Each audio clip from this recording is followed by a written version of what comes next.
our midst. I worship you, I worship you. You are here, working in this place. I worship you, I worship you. You are here, moving in our midst. I worship you, I worship you. You are here, working in this place. I worship you, I worship you. 'Cause you are waymaker, miracle worker, promise keeper, light in the darkness. My God, that is who you are. 'Cause you are waymaker, miracle worker, promise keeper, light in the darkness. My God, that is who you are. You are here, touching every heart. I worship you, I worship you. You are here, healing every heart. I worship you, I worship you. You are here, turning lives around. I worship you, Lord, I worship you. You are here, mending every heart. I worship you, oh, I worship you, Lord.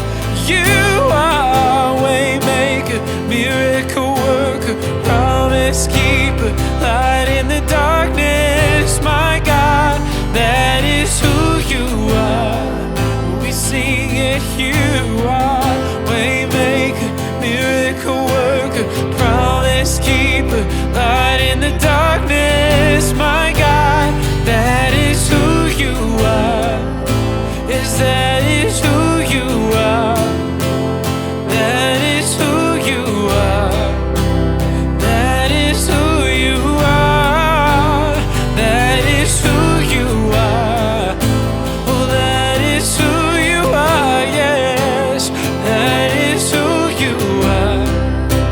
Oh, that is who you are. That is who you are. Even when I don't see it, you're working. Even when I don't feel it, you're working. You never stop, you never stop working. You never stop, you never stop working. Even when I don't see it, you're working. Even when I don't feel it, you're working. You never stop, you never stop working. You never stop, you never stop working. No, and even when I don't see it, you're working. Even when I don't feel it, you're working. You never stop, you never stop working.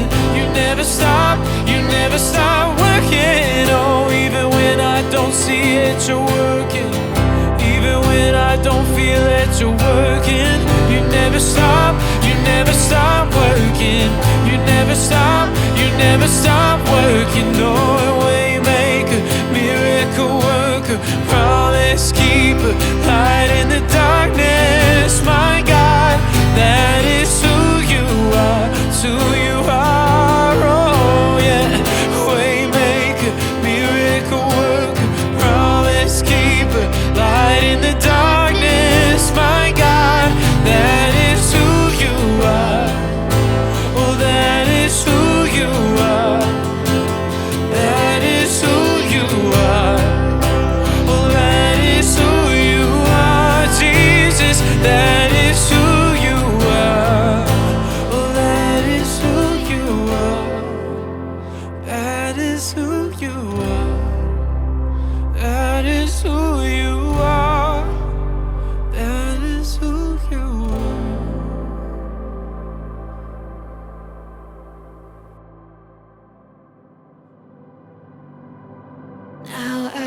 see your love is better than all the others that I've seen. I'm breathing deep of all your goodness, your loving kindness to me. Now I can see your love is better than all the others that I've seen. Oh, and I'm breathing Deep of all your goodness, your loving kindness to me. I'm breathing, I'm breathing. I'm breathing, I'm breathing. I'm breathing, I'm breathing. And oh, I'm breathing, I'm breathing. I'm breathing, I'm breathing. I'm breathing, I'm breathing.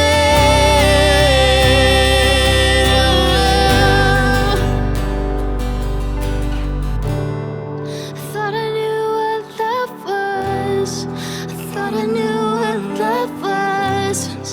Thought I knew what love was. It's better, it's better. I thought I knew what love was. I thought I knew what love was. I thought I knew what love was. but it's better, it's better. I thought I knew what love was. I thought I knew what love was. I thought I knew what love was. But it's better, it's better. I thought I knew what love was. I thought I knew what love was. I thought I knew what love was. Now I can see your love is better than all the others that I've seen. And I'm breathing deep of all your goodness, your loving kindness to me.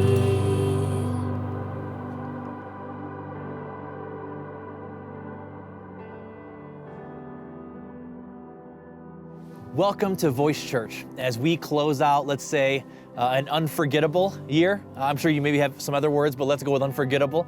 And in true 2020 fashion, we've actually had a bunch of sudden wind out of nowhere, a bunch of circumstances outside of our control. So we've had to tear down, relocate, set up again multiple times to get this sunset service. And we kind of figured that, you know what, 2020 is not gonna go out without a fight. So traditionally, we take the last Sunday of the year and we do a couple things.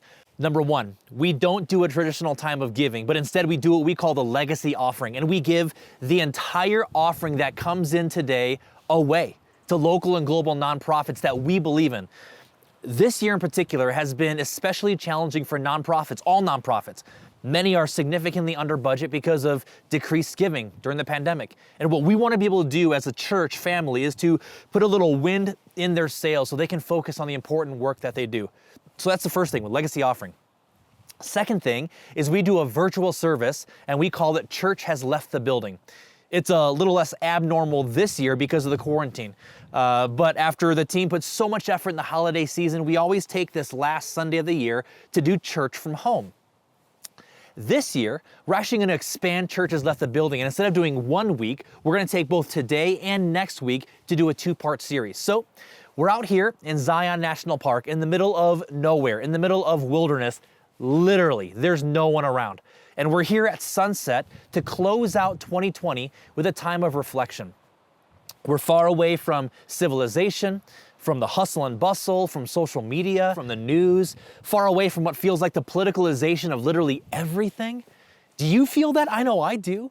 Friends and family are in tension over so many topics. Thanksgiving just feels a little different this year because of all the tension.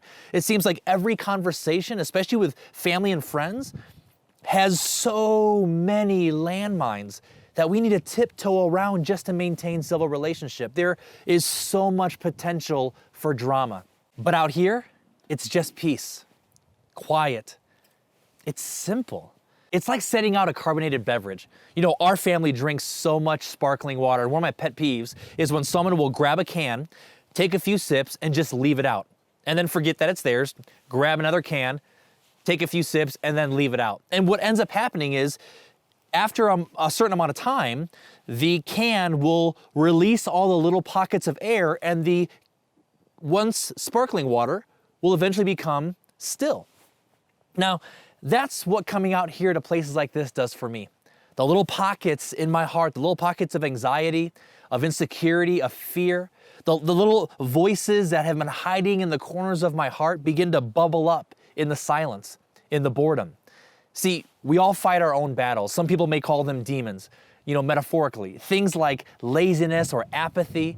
See, with those things, you can pull yourself together and to overcome them, right? You can pull yourself up by your own bootstraps. You can kick yourself in the butt and be proactive and go to work and overcome laziness and apathy. But there's some other vices, some other demons that they can't be fought with proactivity. They can't be beat by working harder or trying harder or staying busy. Some of the most important battles we'll ever fight are fought in quiet moments. They're those voices that lay dormant when we're busy, actually.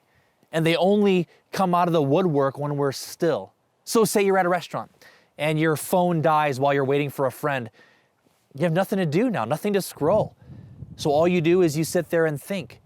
Or when you're trying to go to sleep at night, but the voices begin, the insecurity, the fear, all the what ifs start to roll out. See, that's why I think so many of us try to avoid silence, because we're afraid of what we'll find there. We're afraid of what the silence will reveal about our own hearts. So what do? We get distracted on purpose. And actually, distraction becomes addictive. You ever felt that this year? Moving from one screen to another screen, maybe watching one screen on the wall while holding another screen, scrolling. Anything to fill the silence, anything to not have quiet. But some lessons can only be learned in the silence. And what so many of us want in life is actually found on the other side of the battles that only rise up in quiet moments. I don't know about you, but I want certain things like a grounded soul.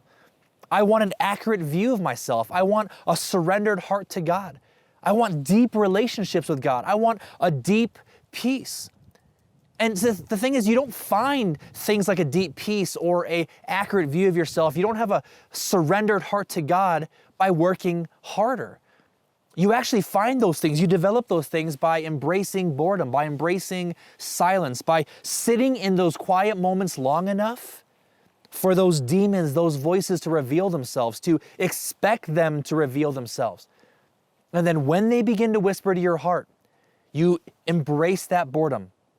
You embrace even the fidgeting you feel, the antsiness you feel, and you allow your heart to bubble up like that can of sparkling water.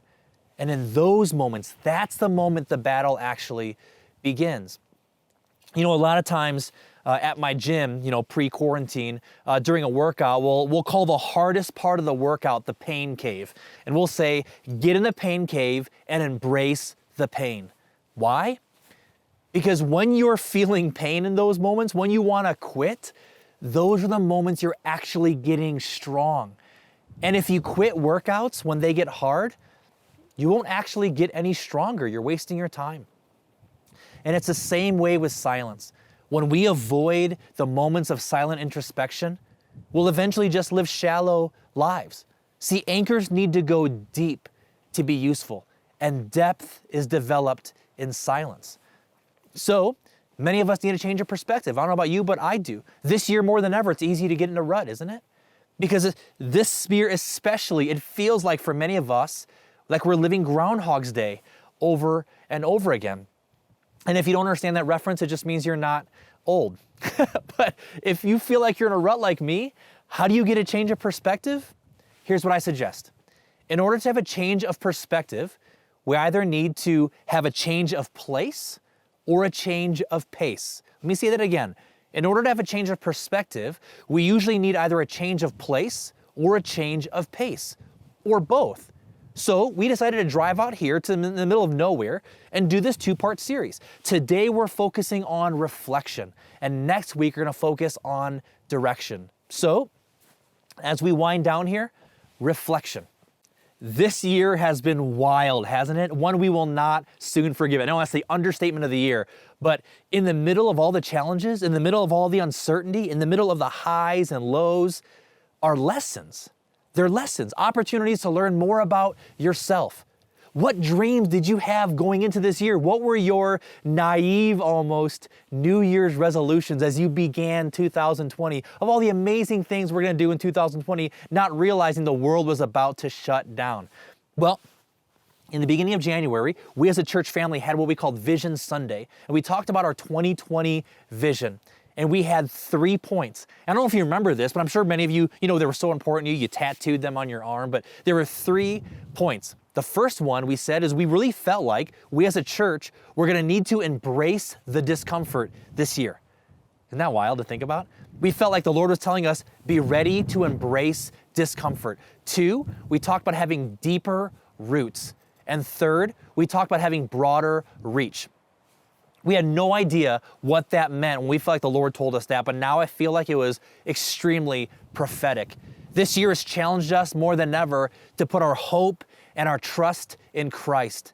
And I know some of you may have been tempted to check out of church, but you fought through, you stayed engaged. Your relationship with God is better now. It's deeper because of it, right? You are deeper. We are deeper as a church because of 2020. Now, what about broader reach? We may not be meeting in person for most of us. We're meeting virtually primarily, but we're reaching more people than ever all around the world as a church family, hundreds more every week. Now, here's the thing. This isn't the way I wanted it to happen. This isn't what I thought when I felt like, we as a church are gonna have broader reach this year. I never thought, a worldwide pandemic will shut us down and we'll go online and now people all over the world are gonna tune in on Facebook and YouTube. But you know what? Like a surfer, you can't create the waves, but you can choose to ride the ones that come. So for us as a church family, embrace the pain, deeper roots, broader reach. And in the middle of all the craziness of 2020, as we close out this year, we realize that God actually used all of that craziness to accomplish His goals in our church family. So here's a question for you. Do you think there's some things that God actually wanted to do in you this year, and those things are not on hold, but He's actually wanting to use the craziness of 2020 to do a deep work in you, a work that He couldn't have done any other way? But what we need to do, we need to take a few moments to reflect on what that is, what God would want to do in your life, to sit in some silent moments, no distractions, to change the place and pace of our lives, so that we have a chance to have some perspective that we've been looking for. So here's the challenge. Don't just rush to get out of 2020. As much as so many of us were like, let's put this year in the books, let's get on to 2021. Like Henry David Thoreau said, let's suck the marrow out of each day. Let's suck the marrow out of 2020. So here's a few questions I want you to think about. I want to challenge you to take some time today or this week to actually process this. Watching this teaching is going to be worthless unless you take the time, 15 minutes, 30 minutes, to process these questions with your friends and family, with your significant other, maybe with your small group as a small group you process these together. But here's the first question. What are the top 3 things that brought you joy this year? What are the top 3 things that brought you joy this year? I think it's important for us to focus on the positive. But what are the top 3 things that brought you joy this year? Follow-up question to that is, so why did they impact you so much? So for me, it's camping with the family. Now, why does that bring me so much joy? Because it reminded me of the priorities of life.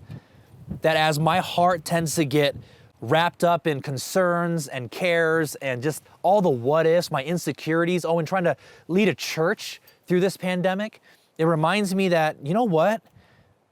There are just a few things in life worth worrying about, and they're sitting in front of you. Second question is this. What parts of this year stole your peace? What parts of this year stole your peace? And I know you're thinking, how much paper, how much time do I have? Because there's a lot. Well, here's a follow-up question to that. Why did they bother you so much? What parts of this year stole your peace, and why did they bother you so much? What is going on in your heart that they bothered you? See, many times our heart is revealed when things don't go our way, and those are great learning opportunities. Let me give you an example. For me, how I'd answer this question, this is a totally transparent moment.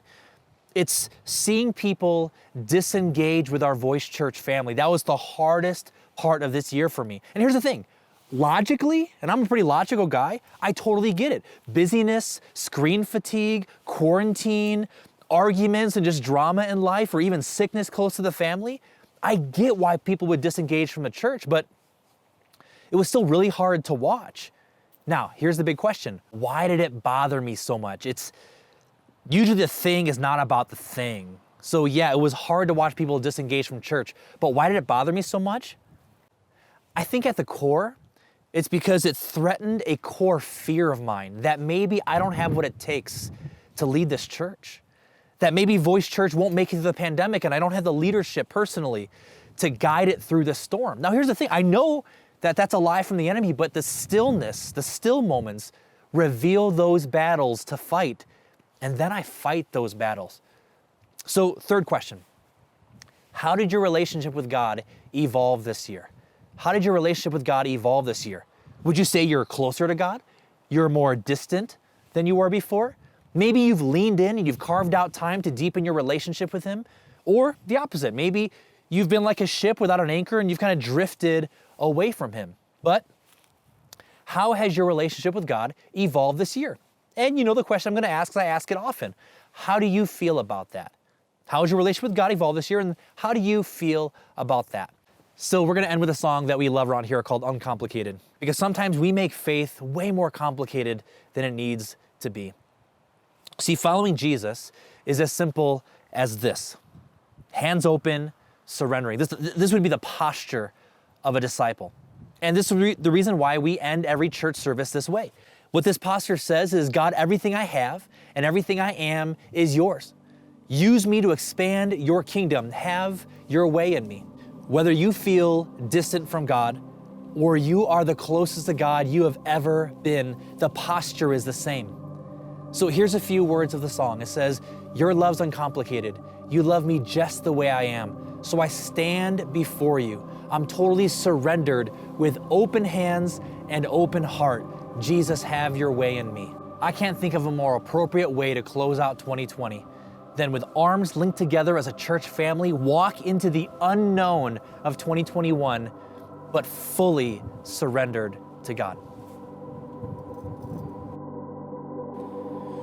There's a simplicity, humility to the way you love me, an honesty, a purity. God, you make it easy. No special words or formulas could ever win you over, 'cause your love is undeserved. Even when I can't see clearly, somehow you still make it easy. Your love's uncomplicated. You love me just the way I am. So I'll stand before you. I'm totally surrendered, with open hands and open hearts. So Jesus, have your way in me. Ooh, oh, ooh. Jesus, have your way in my loneliness, my brokenness, and the secrets you see.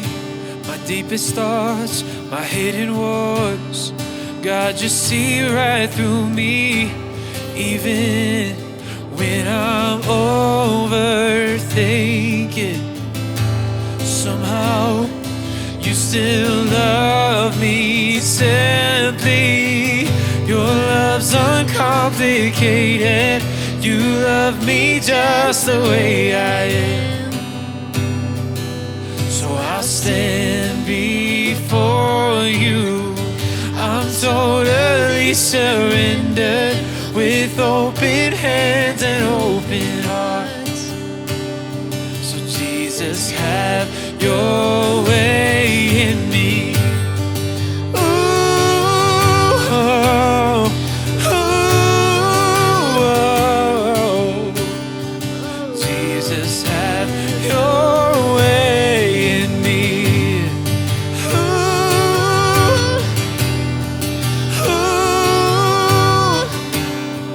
Oh, Jesus, have your way.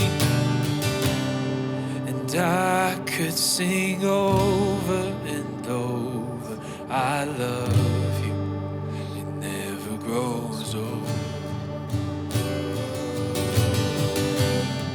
How can I tell you enough that I love you? I love you, Lord. I could sing over and over, I love you, it never grows old, no. How can I tell you enough that I love you, I love you, Lord? Oh, I could, yes, I could sing over and over, I love you, it never grows old. Oh, Jesus, how can I tell you enough that I love you, I love you, Lord.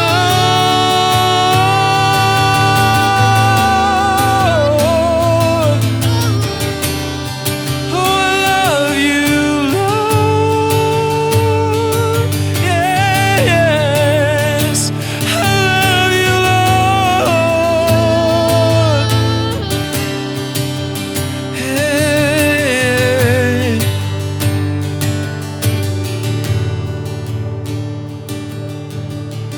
Your love's uncomplicated. You love me just the way I am. So I stand before you. I'm totally surrendered with open hands and open hearts. So Jesus, have your way in me. Hey guys, as the sun sets on 2020, we just want to say thank you so much for joining us at our final service. It's been so good to have you be a part of this church family. And if this is your first time, or if you've been coming to this church forever and it's just time for you to get connected, I just want to encourage you to fill out that connection card. It's in the link in the chats, or you can just go to voice.church/connect, and we would love to get you into this family, not just attending, but we want you to be a part of our family. Also, before we leave, as the last thing we do in this service is we take this last moment to worship through giving. And today's giving is going to be extra special because it's going to 100% of it is going to community organizations and worldwide organizations that we believe in. So if you want to be a part of making a difference in our community, go ahead and click on that link, or just go to voice.church/give, and we will put every single dollar towards doing great work for the kingdom of God. So as we close, I just want to encourage you to process those 3 questions that Pastor Taka asked you to process as you close out 2020. I believe God has great things in store for 2021. So I want to just pray one last blessing over you in the year 2020. So let's go ahead, and if you could just put your hands out as a sign of surrender, I would love to pray for you. God, I thank you for each and every person watching today. And as we close out this year, I pray that you would help us to reflect on all that you've done, the good, the bad, and the in-between, Lord. And I pray that, God, you would continue to speak with us, that you would continue to speak through us as we enter this new year, and that as a church, we would do even greater things, that you would speak through us in ways we never imagined in 2021. We love you and we give you this year. Amen. We will see you in 2021.